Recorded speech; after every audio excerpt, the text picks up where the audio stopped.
এখন আমি টালিগঞ্জ স্টেশনে। তো আমি আসতে গিয়ে দেখলাম অনেক হকার্স আর প্ল্যাটফর্মে নেই। এটা হচ্ছে সেটা আলোচনা করব।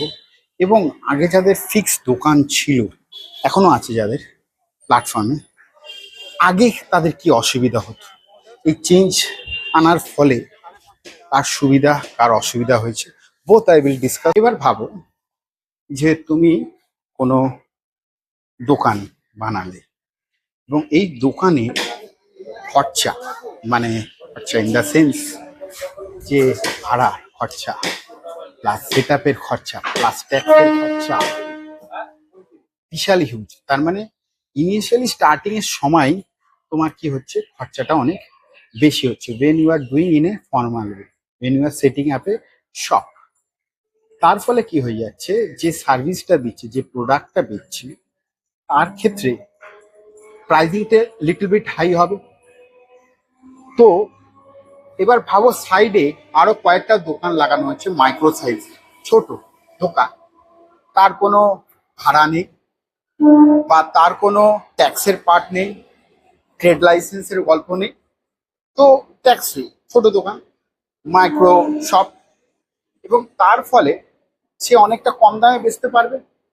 এবার ভাবো সিচুয়েশনটা কি, কম দামে যদি বেচে, তার মানে যে দোকান কিনে রুলস মেনে ট্যাক্স দিয়ে যে দোকান চালাচ্ছে তার চাপ হয়ে যাবে। কেননা বাদ বাকি যে ছোট দোকান আছে যতগুলো, they will be selling at a reduce price.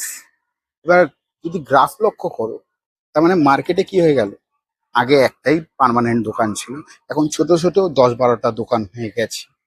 তার ফলে কি হয়ে যাবে, সাপ্লাই বেড়ে যাবে। এবং আমরা ইকোনমিক্স টার্মসে জানি, সাপ্লাই যখন বেড়ে যায়, কোয়ান্টিটি সাপ্লাইও বেড়ে যায়, এবং তার ফলে কি হয়ে যায়, প্রাইস কমে যায়। তার মানে এবার ভাবো, প্রাইস যদি কমে যায়, যে পার্মানেন্ট দোকান আছে ভাড়া দিয়ে ব্যবসা করছে, তার কতটা প্রবলেম। এবার অপর পারে ভাবো, অপর পারে যাদের আমি কথা বলছিলাম হকার্স, তাদের কেন এই ছোট ছোট দোকান খুলতে হচ্ছে। আমি একটা রিসেন্টলি বই পড়ছিলাম, যেটা হচ্ছে বইটা হচ্ছে মাইক্রো লেন্ডিং। তো তার ওপর যে গ্রামীণ ব্যাংক বানানো হয়েছে, মোহাম্মদ ইউনুস বানিয়েছিল, সেটার উপর এই মাইক্রো দোকান বা micro shop, because there is no genuine industry. তার ফলে কি হচ্ছে, ম্যানুফ্যাকচারিং সেক্টর নেই, ইন্ডাস্ট্রি নেই। এটা অল ওভার, শুধু ওয়েস্ট বেঙ্গল না, অল ওভার দেশের গল্প। এবং সেখানে যদি ইন্ডাস্ট্রি না থাকে এবং সেখানে লেবার সাপ্লাই আমাদের বেশি, আমাদের দেশে as you can see the labour supply is huge. তো তারা যাবে কোথায়, হবে না। এবং এই আনএমপ্লয়মেন্টের কারণে কি হচ্ছে, ছোট ছোট বিজনেস আসছে। এবং তার সঙ্গে দেখো গিয়ে এখন মাইক্রো লেন্ডিং মানে small case loan easily available. Cred use করি আমি, তারপরে আরো বিভিন্ন অ্যাপ আছে, Bajaj finance, they provide 2 lakh 3 lakh rupees loan. এবং এই শর্ট টার্ম লোন প্রোভাইড করে কি করে দিচ্ছে, এই মাইক্রো সবগুলো চালানোর অপশন বানিয়ে দিচ্ছে। আমি বলছি না এটা অন্যায়, কিন্তু বেসিক্যালি আমাদের দেওয়া উচিত, ইনভেস্টমেন্ট করা উচিত যেখানে রিসার্চ অ্যান্ড ডেভেলপমেন্ট হবে, যেখানে বড় ইন্ডাস্ট্রি বানানো যাবে, যেখানে এসএমই হবে, স্মল অ্যান্ড মিডিয়াম এন্টারপ্রাইজ হবে। 10 কোটি 50 কোটি 30 কোটি টার্ন ওভার আছে, তাহলে কি হবে, ও এমপ্লয়মেন্ট রিক্রুটমেন্ট করবে। এবং মোদ্দা কথা, আমাদের ম্যানুফ্যাকচারিং সেক্টর স্ট্রং না বলেই তার জন্য কি হচ্ছে, আমরা বাইরের দেশের সঙ্গে কম্পিট করে পাচ্ছি না। এবং বাইরের দেশে যখন আমরা প্রোডাক্ট বেচতে পারছি না, আমাদের এমএনসি কোম্পানি যখন প্রোডাক্ট বেচতে পারছে না, তখন এখানে এসএমইরও ডিমান্ড নেই, তার ফলে আনএমপ্লয়মেন্ট হবে। আমি একটা কেস স্টাডি পড়ছিলাম স্পেনে, ব্যাসিও।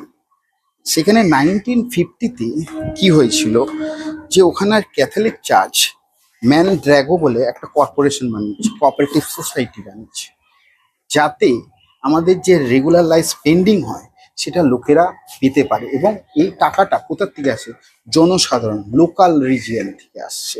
এবং এই মোবিলাইজেশন অফ ফান্ডের ফলে তাতে কি হচ্ছে, সাপোর্ট সিস্টেম করছে, মিনিমাম রিকোয়ারমেন্ট সেটেলমেন্ট করছে। কালে দিনে এটা আবার ব্যাংক হয়ে যারা বিশাল কোম্পানি বানাতে পারবে, একটা ইনফ্রাস্ট্রাকচার বানাতে পারবে, সেই অপরচুনিটি দেওয়া শুরু করলো। এই বেসিওর এই কেস স্টাডি দেখে ভ্যালেন্সিয়া, যেটা আবার নেবারিং স্টেট বলা যেতে পারে স্পেনে, তারাও এই আইডিওলজিটা নিল এবং ডেভেলপমেন্ট শুরু হলো 1970-তে, ফুল ডেভেলপমেন্ট। এই এক্সাম্পলটা বোঝা যাচ্ছে কি এটা হচ্ছে মিউচুয়াল ক্রেডিট। আর একটা জায়গায় পাওয়া যায় যেটা হচ্ছে জাপান, সুকু সিংকিন। সুকু মানে হচ্ছে মিউচুয়াল, সিংকিন মানে হচ্ছে ক্রেডিট। এটা জাপানে শুরু হয় 1945-এ। সেম সিচুয়েশন, ওয়ার্ল্ড ওয়ার 2 এর পর ক্রাইসিস ক্রিয়েট হয়।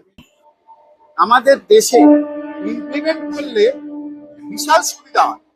বিশাল সুবিধা হয় মানে কি, এখন এই হকাররা যারা আলাদা হয়ে গেছে তাদের যদি ইউনিফর্মিটি নিয়ে আসা হয়, একসাথে নেওয়া হয়, এবং তাদের সেভিংটা যদি মার্জ করে একটা জায়গা, যেরকম আমাদের ময়দানের মার্কেট, হ্যাঁ, রিফিউজিদের দেওয়া হয়েছিল, তখন ফ্রিতে দেওয়া হয়েছিল, এখন যদি ওরকমই পারচেস করে ওরা যদি সেভিংস বানিয়ে করতে পারে এবং cooperating with one another, that is the one of the best solution.